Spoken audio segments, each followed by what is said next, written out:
Magandang araw po sa inyong lahat at ito na po ang pinakalitest nating update sa lagi ng panahon yung araw ng Huwebes, ikalatlong po ng Hulyo taong 2026. Base nga po sa ating pinakalitest satellite image, ang low pressure area nating monitor sa loob ng ating Philippine Area of Responsibility ay huling namataan over the coastal water of Pagbilao, Quezon. Nainasan nga po natin sa mga susunod nga pong oras, tuloy na itong makatawid ng ating bansa. At posible na itong nasa may kanluran ng bahagi at sa mga susunod na mga oras, inasan nga po natin na tuloy na itong malulusaw. Samantala, ang kasunod nga po nitong low pressure area dito sa may silangang bahagi ng ating bansa ay huling nga mataan sa layong 1,540 km silangan po ng Eastern Visayas. Nagtataglay pa rin nga po ito ng maulap na papurin at mga localized thunderstorm. Nainasan nga po natin makakapito nga po ito ngayong araw dito sa may area ng Northern Samar, Eastern Samar, including Dinagat Island, Surigao del Norte, Agusan del Norte, Surigao del Sur, Agusan del Sur, Compostela Valley, Davao Oriental, at Davao Region. Na siyang magdudulot ng maulap na paporin na sinasamahan po ng mga kalat-kalat ng mga pag-ulan, especially pagsapit ng hapon at gabi. Samantala, makikita rin nga po natin ang low pressure area sa loob ng ating Philippine Area of Responsibility na may kasunod nga po itong low pressure area sa labas ng ating Philippine Area of Responsibility. Ngunit may kasunod pa nga rin po itong mas malakas or super typhoon category na nga po. Natin makikita nga po na may sentro na nga po ito or may mata. Sa kasalukuyan, wala pa naman po itong direktang epekto at napakalayo pa po ito ng ating Philippine Area of Responsibility. Ngunit pinag-aalertuhan po natin ng ating mga kaubayan sa posibleng paglapit nito dito sa ating Philippine Area of Responsibility, ang super typhoon. Ating monitor sa may silangan din po yan ng ating bansa. Kung saan nga po, taglay pa rin nga po nito ang lakas na hangin na maabot sa 185 km per hour near the center, samantalang may pagbumbugso naman po ito na maabot sa 210 km per hour. Habang kumikilos nga po ito ng mabagal sa bilis lamang ng 10 km per hour. Nabase nga po sa ating pinaka-latest satellite animation, makikita nga po natin dito. Sa mga susunod na oras, inasan nga po natin na posible na nga itong maglaho ang low pressure area na nasa loob ng ating Philippine Area of Responsibility na patawid ng ating bansa, especially dito sa may Luzon. At inasan din po natin ang low pressure area nating monitor sa may silangang bahagi ng ating bansa ay tuluyan na rin malulusaw sa mga susunod pong mga araw. Habang papalapit itong super typhoon nating monitor dito sa may extreme northern Luzon or papalapit dito sa ating Philippine Area of Responsibility, ay tuluyan na nga po itong malulusaw ang low pressure area nating monitor sa silangang bahagi ng ating bansa. Ngunit magdadala pa rin ito ng mga localized thunderstorm, kaya naman maging alerto pa rin po tayo sa mga pag-ulan na dulot nga po nitong low pressure area.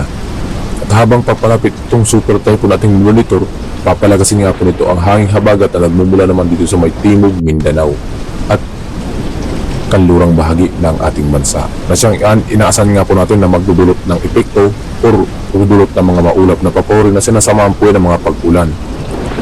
Yan po ang nakikitaan po natin na magkakaapekto po sa atin ang hanging habagat habang ito ay papalapit sa ating Philippine Area of Responsibility. Nainasan nga po natin na posibleng kumilos pahilagang kanluran at lumapit dito sa may extreme northern Luzon. Kaya naman lubos po natin pinaganda ang ating mga kababayan sa mga banta pa rin ng mga pag-ulan na dulot nga po itong hanging habagat.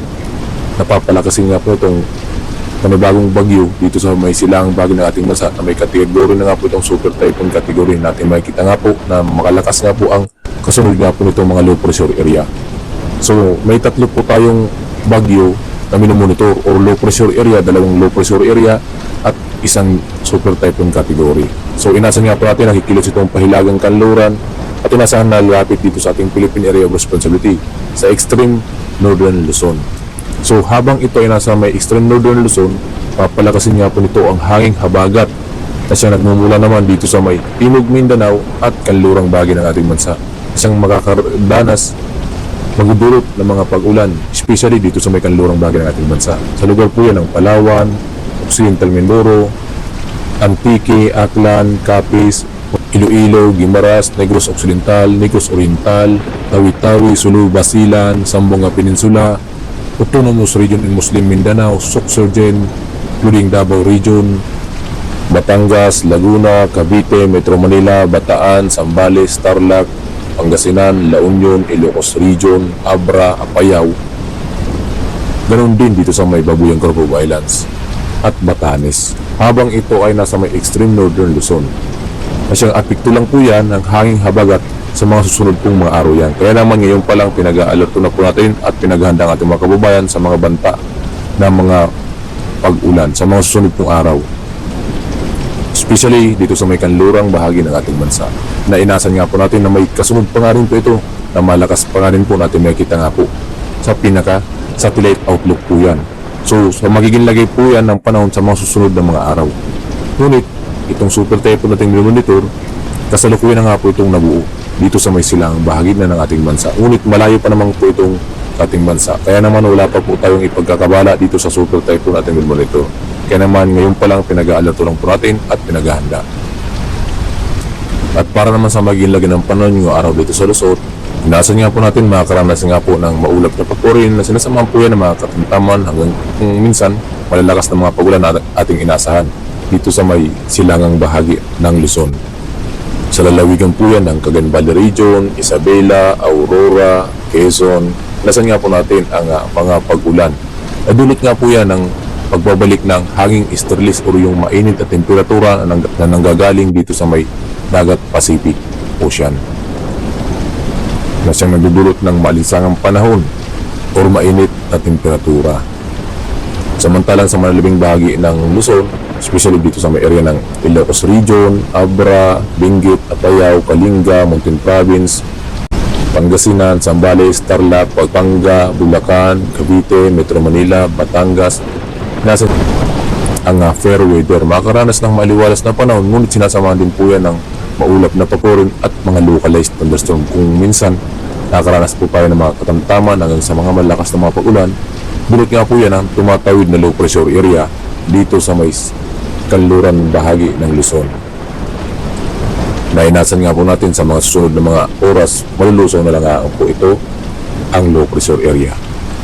Ngunit nakikitaan nga po natin na bagya nga pong lalakas muli itong hanging habagat na nagmumula dito sa may kanlurang bahagi ng Palawan. Kaya posibleng magpatuloy ang maulap na papurin dito sa may kanluran ng Luzon. Sa mga nabanggit na lugar po yan dito sa may area ng Batangas, Cavite at Metro Manila, including Bataan at Zambales, Pangasinan. So inasan nga po natin yan na magdulot ng maulap na papurin sa paglakas nga po ng hanging habagat. At para naman sa magiging agwat ang temperatura dito sa may Legazpi, 24 hanggang 33 degrees Celsius, Tuguegarao 25 hanggang 34 degrees Celsius, Lawag 25 hanggang 32 degrees Celsius, Baguio 18 hanggang 24 degrees Celsius, Metro Manila 24 hanggang 32 degrees Celsius, Tagaytay 21 hanggang 29 degrees Celsius. Para naman sa magiging lagi ng panahon dito sa may Palawan, Visayas at Mindanao, nasa nga po natin ang improving weather. Ngayong umaga, ngunit pagsapit ng hapon at gabi, makakaranas na nga rin po ng maulap na papurin na sinasamahan po yan ng mga katamtaman hanggang sa mga malakas na mapagulan na dulot ng hanging habagat. At para naman sa magiging agwat ng temperatura dito sa may Puerto Princesa, 25 hanggang 32 degrees Celsius, Calayan Islands 26 hanggang 32 degrees Celsius. At para naman sa magiging lagay ng panahon dito sa may nasan nga po natin dito sa may silang bahagi ng Visayas, especially sa lugar ng Northern Samar, Eastern Samar, Biliran, Leyte. Inaasan nga po natin makaranas ng maulap na papurin. Kasi nasamahan po yan ang mga kalat-kalat na mga pagulan. Ngayong umaga po yan hanggang tanghali. Ngunit pagsapit ng hapon at gabi, nasan nga po natin na bagyang hihina ang epekto itong localized thunderstorm. Nadala nga po yan ng low pressure area na ating monitor sa labas ng ating Philippine Area of Responsibility dito sa may silangang po yan ng Visayas. Samantalang sa labing bahagi pa ng Visayas dito sa may kanlurang bahagi ng ating bansa, makaranas din po ng fair weather or makaranas ng improving weather. Inasan nga po natin, makaranas din ng aliwalas na panahon sa umaga, ngunit pagsapit ng hapon at gabi, baging alerto pa rin po tayo sa mga localized thunderstorm na dulot nga po ng hanging habagat. At para naman sa magiging temperatura dito sa Visayas, including Tacloban 25 hanggang 32 degrees Celsius, Cebu 26 hanggang 32 degrees Celsius, Iloilo 24 hanggang 32 degrees Celsius. At para naman sa magiging lagi ng panahon dito sa may Mindanao, nasan nga po natin ang maliwalas na panahon dito sa may area ng Tawi-Tawi, Sulu, Basilan, Zamboanga Peninsula. Nasan nga po natin ang improving weather. Maging alerto pa rin po tayo sa mga biglaang buhos na mapag-ulan dulot nga po ang mga localized thunderstorm. Ay nasan nga po natin ngayong umaga ang maulap na papurin dito sa may silangang bahagi ng Mindanao, especially dito sa may Dinagat Island, Surigao del Norte, Agusan del Norte, Surigao del Sur, Agusan del Sur, Davao, Compostela Valley, Davao Oriental, at Davao Occidental. Nadulot nga po yan ng mga localized thunderstorm. Nadulot nga po ng epekto ng low pressure area dito sa may silangang bahagi ng ating bansa. Ating makikita nga po natin na dadala ng maulap na papurin na sinasamahan po ng mga kalat-kalat ng mga pagulan na siyang ating inasahan na mga kaapekto sa nasabing lugar, including Northern Mindanao. At para naman sa magiging agwat at temperatura dito sa may Davao, 24 hanggang 32 degrees Celsius, Cagayan de Oro, 24 hanggang 32 degrees Celsius, Zamboanga Peninsula, 24 hanggang 32 degrees Celsius ang ating inasahan na agwat at temperatura. At para naman sa magiging lagay ng panahon dito sa ating karagatan, sa kasalukuyan nga po wala po tayo nakataas na gill warning sa kahit anong baybay ng ating seaboard. Kaya naman malaya pa rin po makapaglalayag ang ating mga kababayang mga isda sa kahit anong baybay ng ating karagatan. Ngunit maging alerto pa rin po tayo sa mga banta pa rin ng mga localized thunderstorm, especially dito sa may silangang bahagi ng Mindanao, kanlurang bahagi ng Luzon. Kadulot nga po yan ng mga pinagsamang epekto ng hanging habagat at ng low pressure area, na may inasan lang po tayong taas ng mga pag-alon na maabot sa 0.6 hanggang 2.1 meters ang taas ng mga pag-alon. Kaya naman malaya pa rin po makapaglalayag ang ating mga kababayan, ngunit lubos pa rin po natin pinag-iingat at pinaganda sa mga localized thunderstorm. Kaya naman maging alerto pa rin po tayo.